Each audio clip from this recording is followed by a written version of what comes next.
Go. All right, we are Happy. live. Oh my Just gosh, it's waiting. happening. It's all happening. It's the future. So many people So staring at me right now. yes, so many people. So When we'll you wait do for. Twitter Live, you like see that number go up. You're like, Oh god. come on, hang in there, stay. Don't be depressed when this number does not jump that high. Yeah, no, That's believe me, I know. that's 6 not of why my we do this. closest friends. My mom and my young daughter. Oh gosh. So we'll start a little bit, probably at 7:05. Just waiting for people to join. Thanks for being with us. What have you been binge watching, Lance? Well, we watched Ozark, which is incredible. What else do we watch? I feel like we're kind of, we're actually doing a little straight up episodic stuff. We're watching Homeland right now, and what else? I feel like there's something else oh, of course, Schitt's Creek that just ended, which we did binge before because for 2 years we weren't watching it. 2.5 years, we never heard of it. So Yeah. then we heard of it, and then we fell in love with it, and then we were hooked, like so many other people. Yeah, but it's pretty easy. I mean, you can just, in this situation, you can hunker down pretty easily. But think about it. No one's making new stuff. Yeah. We're going to get to the end of the pipe. No more content. We're going to reach the end of Netflix. Yeah, I finished Netflix. I'm ready for season 2 of Netflix now. Right, that's pretty much it. That's the situation where, well, you got Hulu and Amazon Prime. Yeah. So you've got some options. And there's a lot of stuff. I actually tried Quibi. Oh yeah, I've been seeing ads for that. It was not. I mean, I gave it a brief sampling. I kind of went through a few of the shows. Not quite compelled. I'm realizing that there's a real problem with it right now because I can be at home and watch stuff on my TV. Yeah. Why do I want to sit there staring at my tiny phone screen? Right. What's the if I can't watch it, if I'm going to pay for something, I want to see it on the big screen. That's it. Right.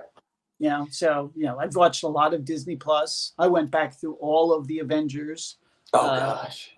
Yeah, so I tried to watch some of the other movies that are interspersed to it because there's an order. I did not rewatch Captain Marvel because I'd just seen it, but like I slipped in Thor and I slipped in I think Guardians of the Galaxy and Spider-Man. So I had some of them, but it's pretty good, I have to say. Second time around, I was like, I liked it more than I liked it the first time.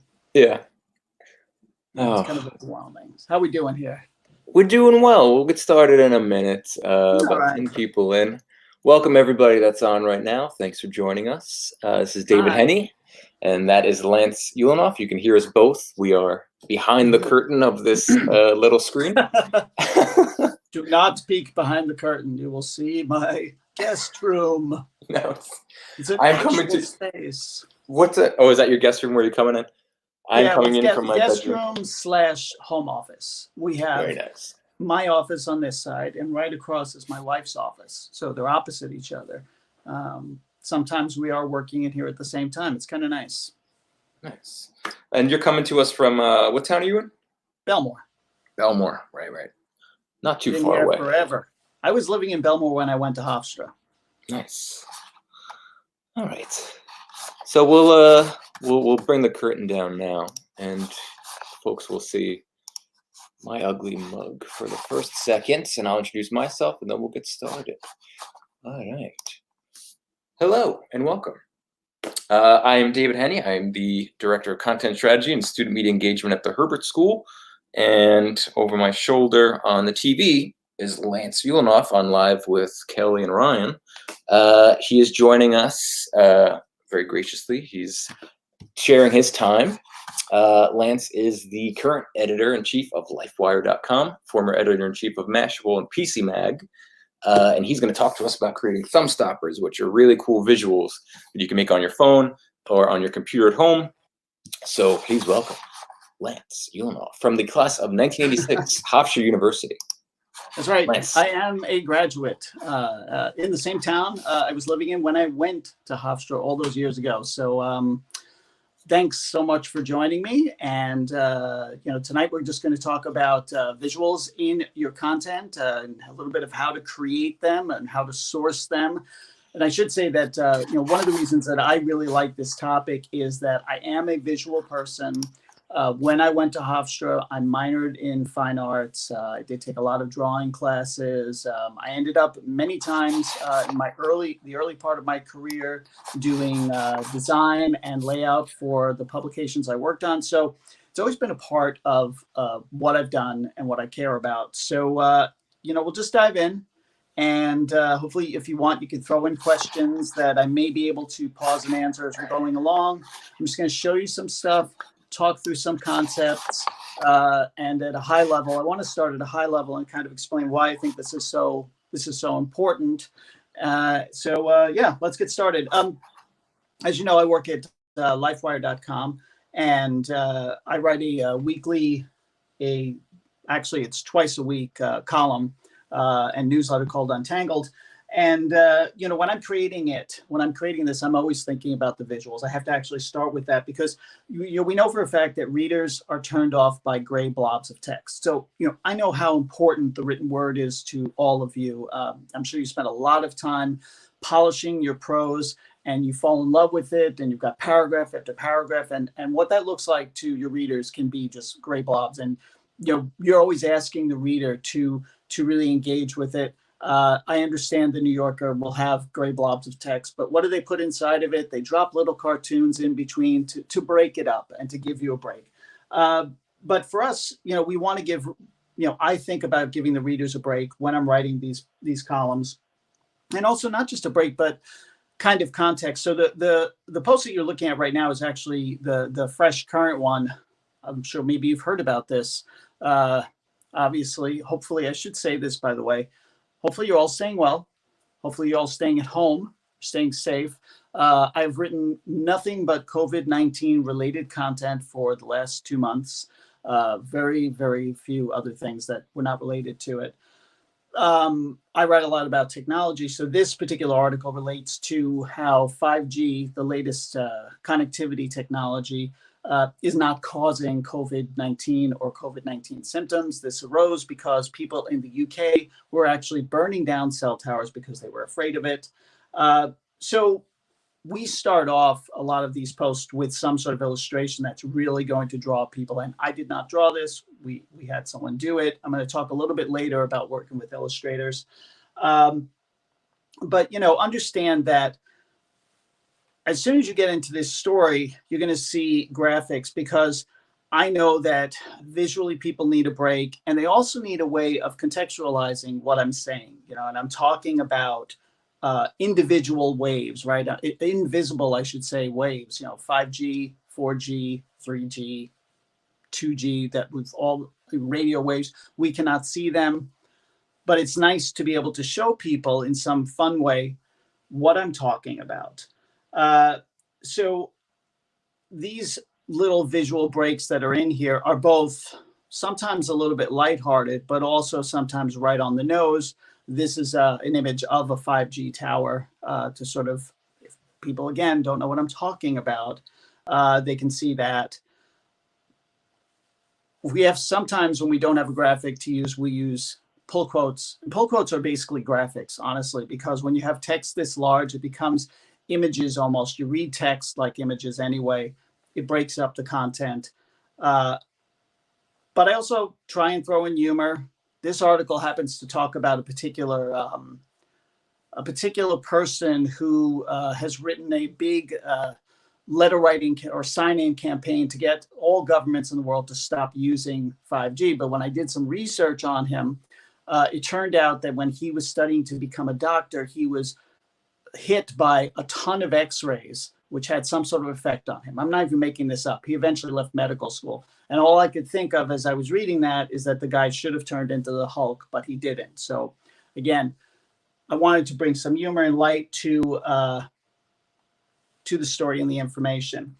But when you're trying to figure out how to conceptualize and contextualize your information, and especially your data, you might look at something like 538, right? Which I think is a really good example of a site that uses data in highly visual and informative ways.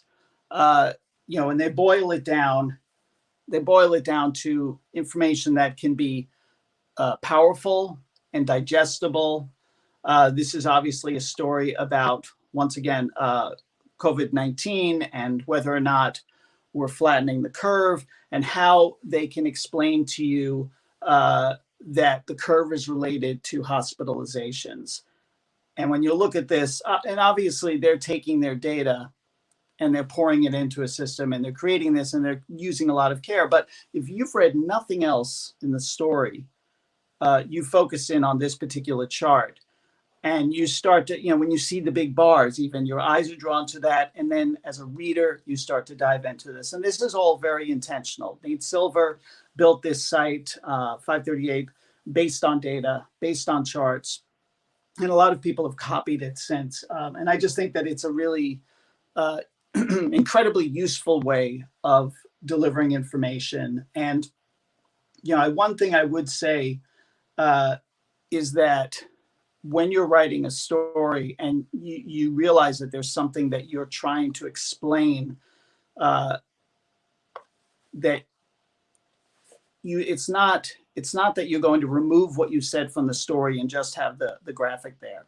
A good idea bears repeating, and the way in which you repeat it is with the chart or the table to basically convey the idea. It's the idea sometimes too of showing something that you can't quite convey with words, or that you can't convey in a way that's as powerful. Because when you think about it, and I'm sure every single person who is watching this understands the power of memes. And this meme here, actually I can show you this. So this meme here is probably the one of the unfaithful boyfriend, I believe it's called, if I'm correct about that. But people have used this over and over again to express ideas, and express ideas separate from a story, within a story. I actually found a website where I can quickly generate my own boyfriend meme here. And you can see at this point, I'm looking at, this is me, this is my current Netflix binge, and this is a new streaming service. So my head has been turned, and this is, So you're, again, using an image and using very few words to convey a really strong idea. Sorry, my nose is a little runny. I don't know why. I also think that, when you are, when you're trying to create these images, and we're talking a lot about sort of charts and data and sometimes memes, the starkness, the clarity of them is really important, right? It's a way of sort of like a laser pointing to the core of that idea and pushing away everything else. When you're in your writing, the thing that I always tell people is omit needless words, that you're writing and it flourishes and it sounds great and wonderful. But if you create a graphic, if you create a chart, you really have to winnow away. You can't have a ton of data in there. You have to have the smallest number of data points to quickly convey a powerful idea, like, what's happening with the number of COVID cases worldwide. So I'm just going to jump for a second here, because since we're talking about charts and data, I want to stick with that for a second. One of the questions you might have is like, where do you get these things? You can source them or you can make them. This is a site called Statista. I actually use this a lot. They have data points for virtually everything. This is a site where I find lots of data points about market share for like iPhones, penetration of broadband throughout the US. And of course, it's not just about technology, because this is a chart that is about the cases of COVID-19. And you can download these charts as PDFs, Excel files if you want to work with the data, PNG files if you want to use it, and you could convert it to a JPEG out of that, or even a PowerPoint file if you want to include it in a presentation. But for the purposes of, for a story, I would download it as a PNG file. Some of the charts on Statista are behind a gate, a paywall, and so you'd have to pay, or if you maybe work for a particular publisher that has an account. But a lot of them are free. If you do use them, though, give them credit. Always give credit for wherever you get your graphics. There are other options. There are places like this site called Chartist. There's Candela, which is a little complex. There's Data Wrapper, but you have to have the data to do so. There's also something called Google Charts. So Google Charts is a little bit more on the developer side. And also if you want to include with your story actually live data. So your chart could change on the fly as the data changes on the back end. So that's definitely something that's a little bit harder, definitely more on the developer side, but it's certainly something you could try. So what are some of the other options you have for visuals? Well, obviously there are photos, and you have a couple of options with photos. You can certainly choose. I'm actually going to switch this up so you can see my other screen. Hold on one second. Application. So obviously photography is super important for visuals. The phone you have in your pocket, great for taking photos. Not as good as an SLR if you have one. The photo that you're looking at on screen in Photoshop is something I took with an SLR. You have a lot more control, obviously, over your settings. It's up to you, but if you're going to do that and if you want to use them within your story, I do suggest that you use Photoshop. I run Photoshop every day at home on my Surface Pro 6, so it's totally capable of handling it. There are, for Adobe Photoshop creative suites, you can obviously get Creative Cloud. You can get a student version, or you can have your company. If you work for a company, you can have them pay for it, or you can pay on a monthly basis. And you don't have to buy the whole suite, but it can be kind of expensive. But obviously, I take these photos, I edit them, I try and make them colorful, bright, interesting. I will drop them into the story where I can. And I do, there's two things. When I'm dropping photos into stories, I'm kind of thinking of two things. I'm thinking about where they are in the story. I'm also thinking about how they break up the content. So I'm thinking about those gray blobs as well. So I try and put the photos near the context, but sometimes they don't have to be. That's kind of, you'll notice some people play it both ways. But the key is, a lot of images are nice in the story. They really help drive the story. You just have to figure out, are you going to be shooting them yourself? You have another option, obviously. You can go to Getty. So I'm going to share this screen. Nope. I need Getty. Wow, it did Gettysburg. Getty Images. One second. So Getty Images is obviously royalty free, but it's royalty free images, but you do have to pay a monthly fee for them. It's not cheap. If your company has it, great, but you have to make sure that you can, that you can use it, give credit. Never grab photos that you don't own and just use them. There are all sorts of copyright issues. So everything that you use, and even if you pick something out of Getty and you put it into Photoshop, what you use, what you create together, and if you create images and you put them together, you need to make sure that that every piece of that image, every part of it, is given credit. So if it's a composite image, it's part Getty and part what you've done. Both of them get credit. But it is a great source for both editorial and artistic images. At LifeWire, we use it. We actually have an account for the entire Dotdash family of sites. So that's how we share. That's a little bit of how we share the burden of it. The other thing I've just mentioned on, and I'll just show you this quickly on Photoshop because I want you guys to understand a little bit. Let me stop sharing this screen. Application. So when you are preparing to share photos, if you do shoot with, even if you shoot with your iPhone, they are 12 megapixel, I think 12 megapixel images. And on an SLR, they're 14 to 20 megapixels. I always export, save for web. And then when you do this, you obviously have an option of saving as a JPEG. You can do quality level. You don't have to do 100%. You could do 60, which helps definitely on the size. This is important, image size. If you are, 640 is too small for an image probably on a website at this point. 1280 is a decent size, but you could do 1920 by 1080, which is HD quality images, and saved at a quality of 60 as a JPEG.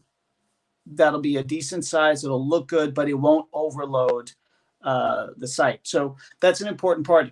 I'm talking about adding images and content, all sorts of visual content to your content, but you can't make it so the page never loads, especially on a mobile screen. So, if somebody maybe doesn't have good connectivity, no matter what, you have to think about that.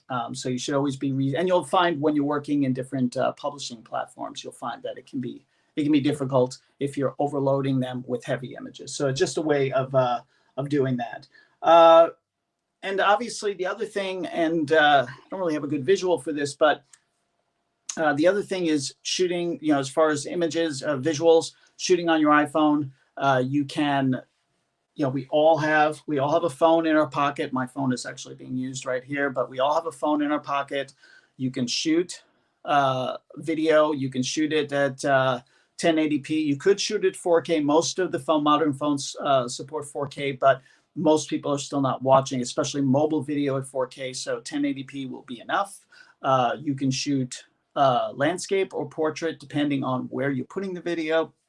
You can edit the video on your phone, and you can use iMovie. You can use Adobe Premiere Rush, which I use. They will all work on the phone.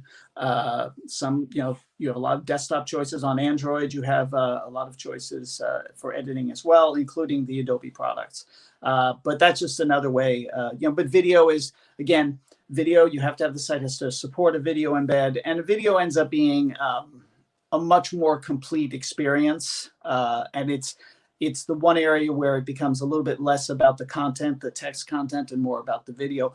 But there is another thing you can do with video content, and this is an area that I want to focus on a little bit more closely because I want to show you exactly how to do it. But I want to talk about using GIFs or GIFs for your stories, because I rely.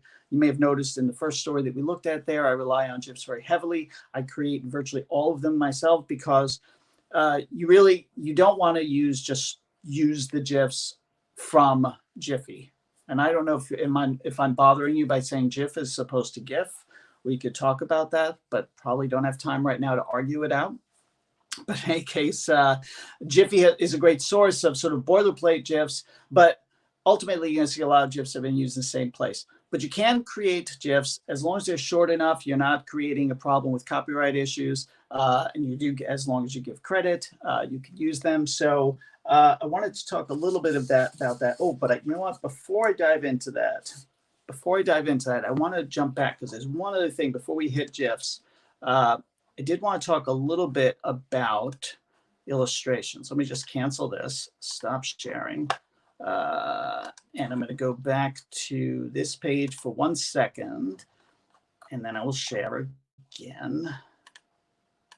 Share. Okay. So I just want to talk a little bit about this this piece of art for a second, because this is about working with illustrators. Because at some point in your career, I'm sure all of you will be asked to work with an illustrator, or perhaps you are an illustrator, so maybe you understand this a little bit better.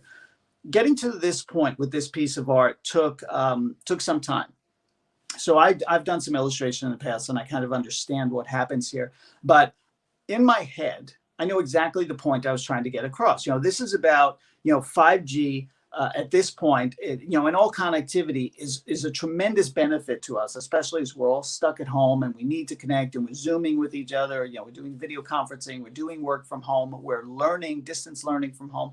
But there's the other side. There's the question of, are these waves hurting us? And so that tension needed to be conveyed in the art here.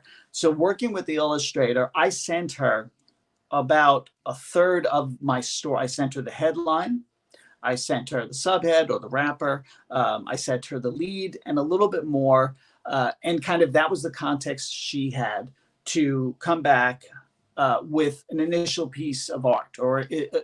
Actually, she gave me 3 drafts, and I looked at those drafts and I gave her direction. I actually chose one and said, I want it more like this. And then it was a little bit of back and forth, and then she delivered it. So the key here is that you have to really communicate what you want.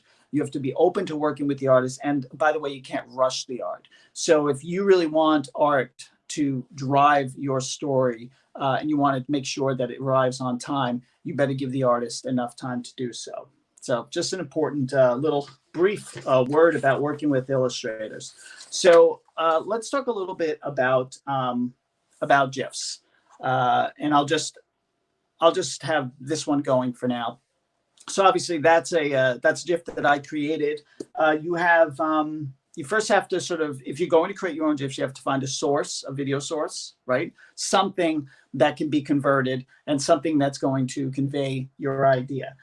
You can find, if you have your own original video, you could use that.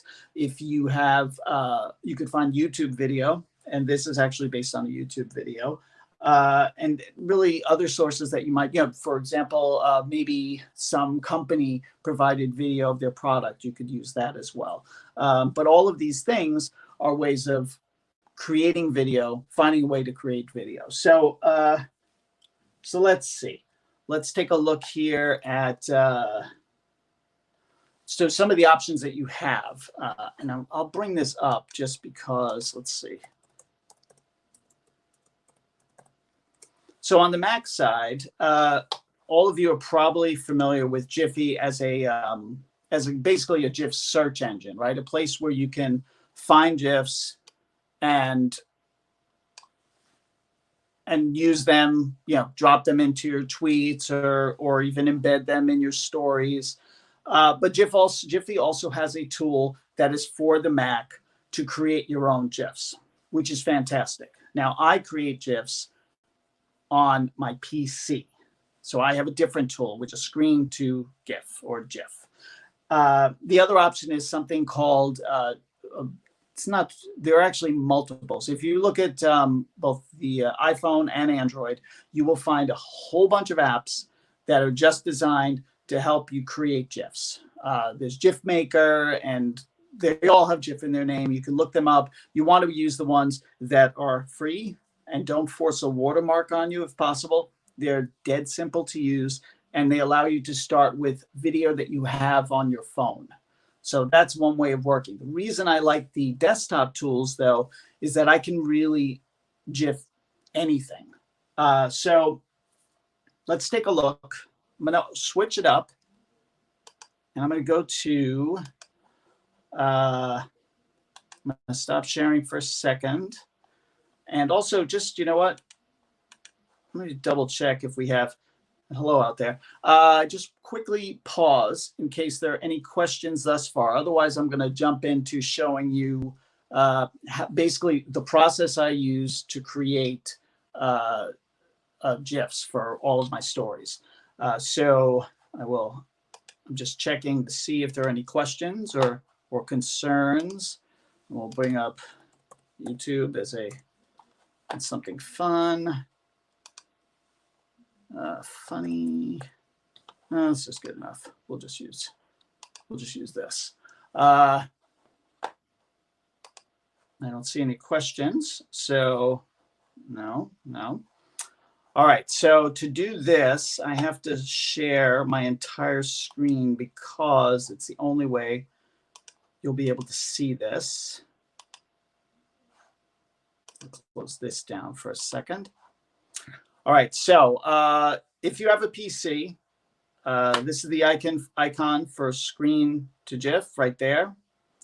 And when I launch that, I launch this window. This is very simple. And very powerful, and it's also free. So it's good to know. So, and I'll bring up, I was doing a little search for, we'll skip the ad. I was just doing a little search for a YouTube video that might give us a good image. And I actually like what I'm seeing right here with the very beginning of John Krasinski's second episode of his Some Good News, because there's that spinning globe. And that's actually something that could be fun to create an image that I would use somewhere, even just to highlight what he's doing. I could use it for that. So we bring up the recorder. So this works, by the way, this is very similar to how Jiffy's tool works in that you get this screen overlay here. Okay, this can go anywhere. It can record, and whatever is in the box will be recorded. Okay, so you can resize it. And I'm going to drag it until it's resized to fit the YouTube screen. And then one side, and I got to make sure that my mouse is not within there. I'll hit record. And I'm not going to worry about any of the other settings. I'm going to let it default to 15 frames per second. I'm letting it default to the screen, to the screen capture size.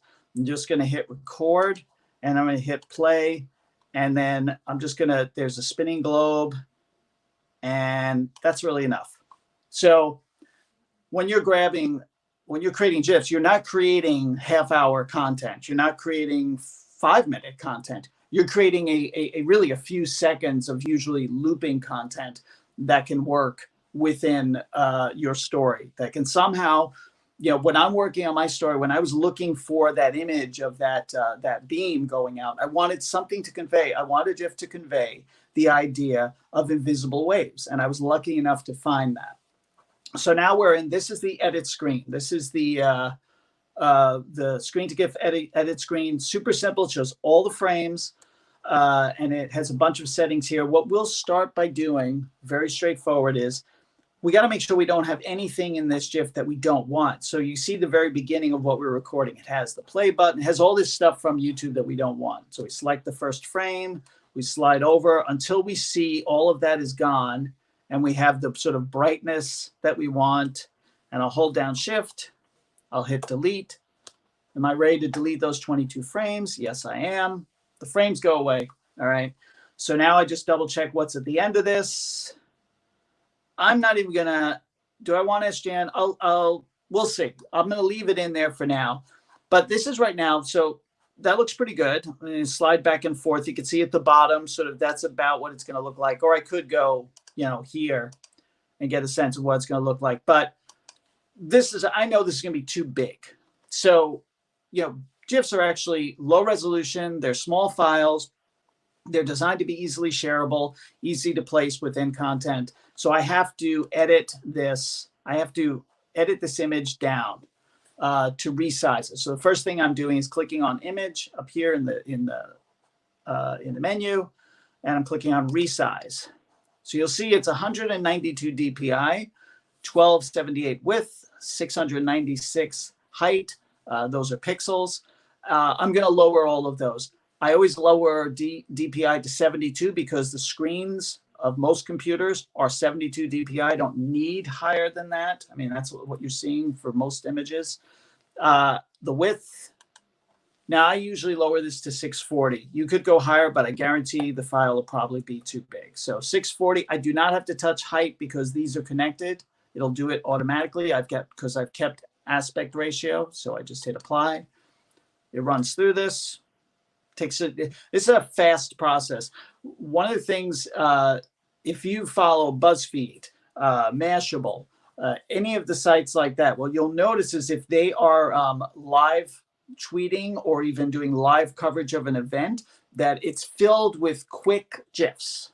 The GIFs are like moments that just happened. They're using a tool like this to do this turnaround in a matter of minutes. All right, so we've done that. So the other thing we're going to do to lighten it, again, this is all about lightening the size of the file so it's portable. So I'm going to do something called remove duplicates. So any frame that is exactly like the frame before, there's like 3 in a row that are the same, it's going to pull it out because it's just information you don't need. So I'll hit that. I'll say remove duplicates. 90% similar, 90% similarity. That's good enough for me. That means that if 2 frames are 90% similar, we'll remove one of them. The other thing is reduce frame count. And this is basically how smooth do you need the GIF to be? Most of the time you don't need it to be. You'll find that it takes just a few frames even to convey a strong idea. So we're going to reduce frame count, and we'll let it do by a factor of 2. Basically, it's saying it will remove 1 frame after every 2 frames without counting the removed one. So it's basically going to kind of run through and radically shorten this by removing like 1 out of every 3. So we'll let it do that. We'll hit apply, and it's done. Now, last step, file, save as. These settings I don't usually mess with. The quality is fairly low. It's a looped GIF. Repeat forever. GIFs repeat, usually what you want. I don't deal with any of that at all. I don't have to. I let it save to a file. I have a folder. I always change the name. So this will be globe. I'll hit, whoops, caps on, globe. Enter. And now it's processing the, again, it's literally processing every frame. So you kind of see this. Now, if this is too big, I will go back and I will edit it down even more. And I'll show you 2 other things we can do in the editing process. So that's 3.3 megabytes. That's not bad at all. Anything under 5, I'm usually really happy with. Twitter has a limit of, I believe, 10 megabytes. So you can go that high. But for stories, especially if you're going to have more than 1 GIF in there, you really want to keep it lower than 5. So this one, because there's a lot of activity on it, went well. So here's some of the other things that we can do to edit it down. We can crop the image. So maybe we want to really center in on the globe. We don't need, there's like a bunch of stuff on the side. And the one thing you need to do when you do this is check sort of that the globe is not moving outside the frame you just created, which it looks like it's not going to be. So I'm going to apply that, and that goes all through it. So now it's shorter. And then I'm going to add free text. So if you were building something and you really want, and I've used this in my stories, I've actually put some text. So in this case, we'll change it to around, and we'll only do the around will be on the first. We'll select the first frame to the, move this, the 14th frame, and we'll say apply. So that's 14 frames that you get around. And then from 15 on, do it again. We'll do the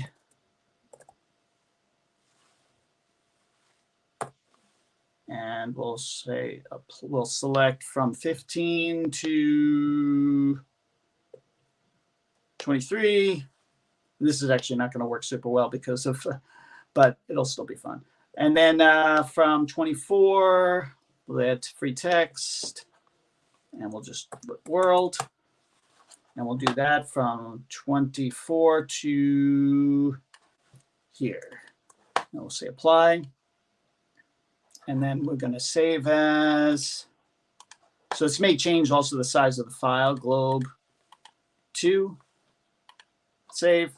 So you can add text, you can change you can crop it. There's just a ton of stuff that you can do in this free tool, screen to GIF. I use it like every day. I also use it sometimes to share, this morning I created one out of the Soyuz rocket launch. If you look at my Twitter, you'll be able to find that. Because we cropped it, it's smaller. So 2.8 megabytes. So that's not bad. And then when you look at these in, you can play this. So that's the around the world. And we created that. It was very easy. If we were to use this, if you have a platform, virtually every platform accepts GIFs. You drop it in there. You give credit to the original source of. You do not credit yourself for creating it. The source of the video is who gets credit. If you shot the video, you get credit. Otherwise, you do not get credit. So that is that tool, which I love quite a bit. And let's just check if there are any questions. I don't think there are any, unless I'm missing something. It does not look that way. Comments? Nope. All right. So, and just one other thing. One other visual element you can use, aside from GIFs, that you can use to liven things up is you can drop in a tweet. So this article, people, has a tweet from me, but they do that, one, because it helps tell the story. Two, it really breaks things up. Simple to do, just like other embeds, and it is really a visual element. And those are easy enough to do. So what have we learned? Well, first we've learned why images, graphics, data-driven graphics, and visuals are so crucial to telling your story. They clarify, they focus, they entertain, they enliven. They're fun. They basically give people something that it engages them with the content, and it makes them more of an active participant. It's hard to explain, but visuals take your story to a more emotional place. People have a reaction to images that they don't have when they see text. Now, yes, when they read your story, they may have an emotional experience, and that's fantastic. But if you want a visceral experience, a visceral reaction immediately, an image is going to do it for you. If you want to make someone laugh and reconnect with them when they're way down in all of your content, maybe you use something funny, but that's still on target. That still makes sense with your content.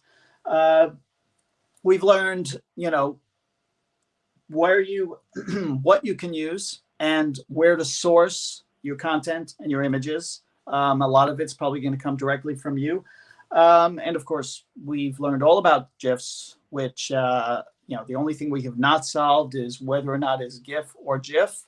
I wish I could get a hand raise to find out how you people feel about that. I am on the GIF side.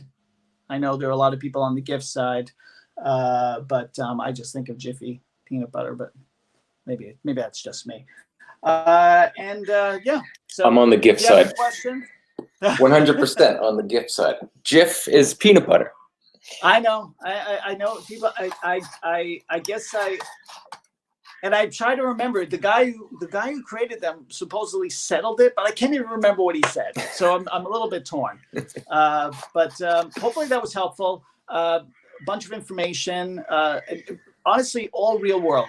Just what I do on a daily basis. All the tools that I have around me. So much of it is on my desk, in my hand with my phone. I always tell people the same thing.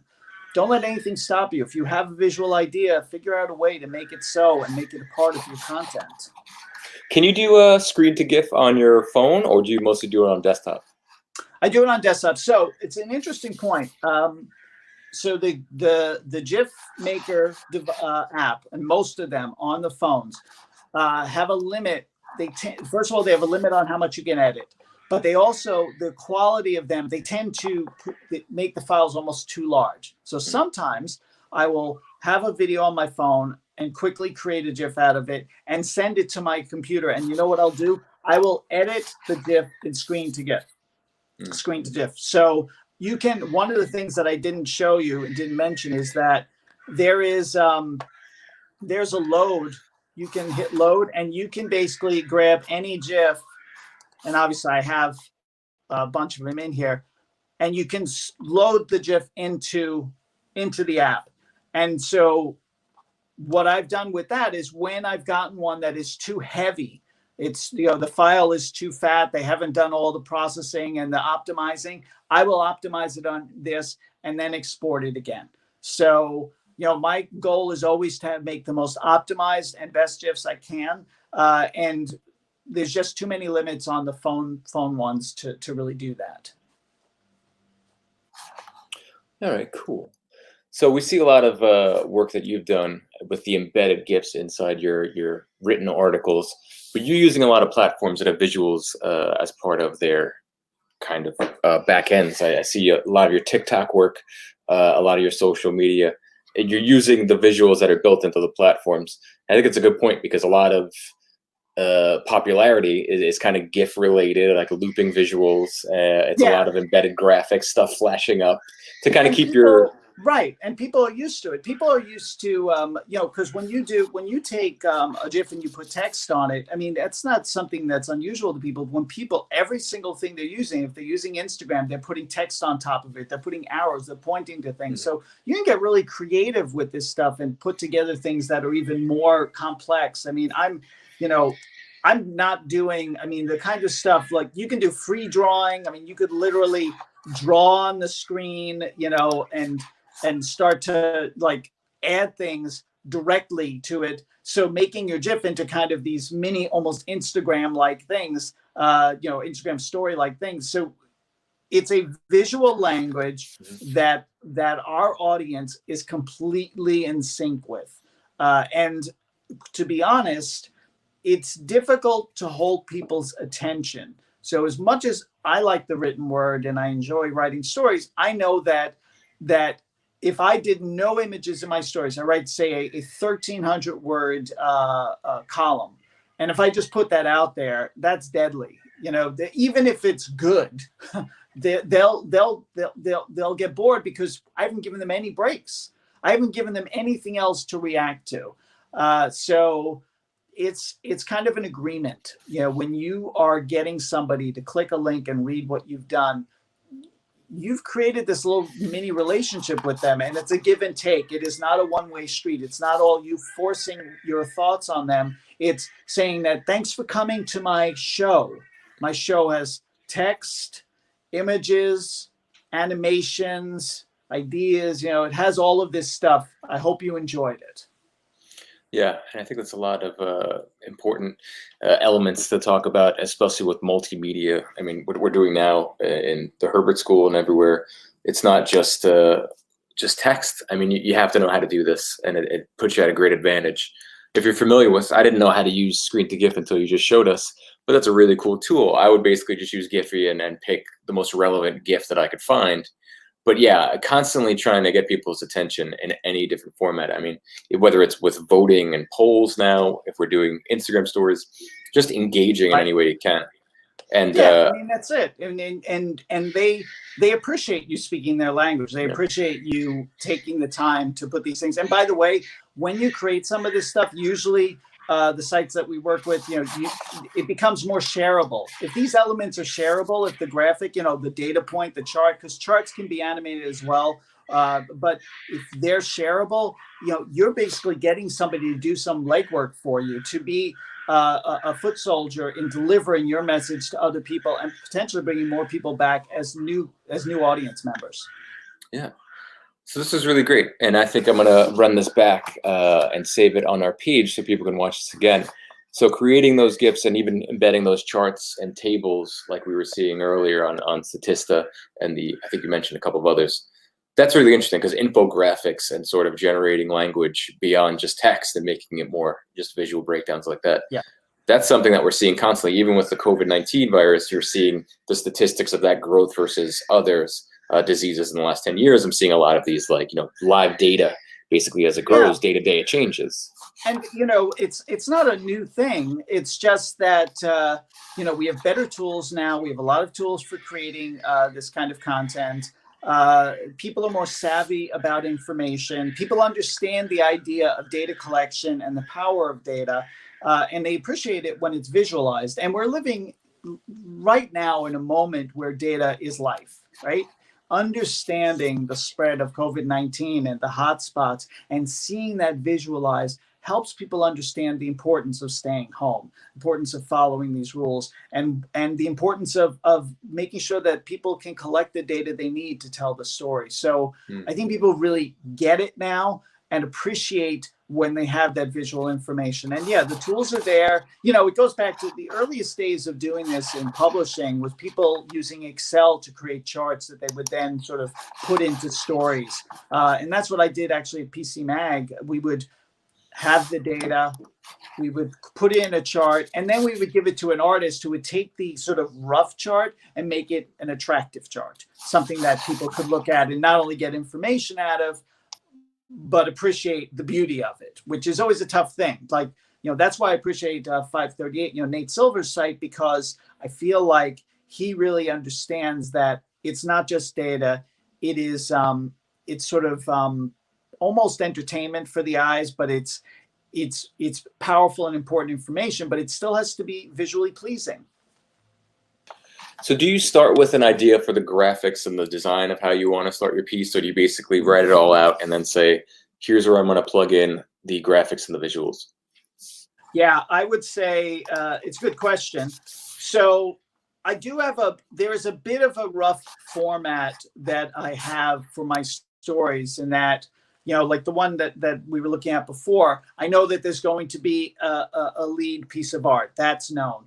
I know that, you know, because I've created a format, that I'm going to have an animated GIF up top that connects to it. And then I'm going to have another image, probably a third or halfway down, that is more specific to the story. And then it's kind of a toss-up. I may have, if I have another image that is very much connected to the story, I will put it in toward the end, or I will have another GIF that is sort of tied to it. But that's just the structure of the story. What those images are going to be, I don't know. I'm always starting with, I knew that this had happened, that people in UK had been burning these towers. I knew that it was a story I felt strongly about. I knew that I had done information about EMF waves and their effect on the human body and whether or not there is one. I had looked into what the World Health Organization thinks about it. You know, I looked into, you know, I talked to scientists, and so I had a perspective on this. So I wanted to write something about it, and I wanted to clarify, because it concerns me that that people don't know what the facts are.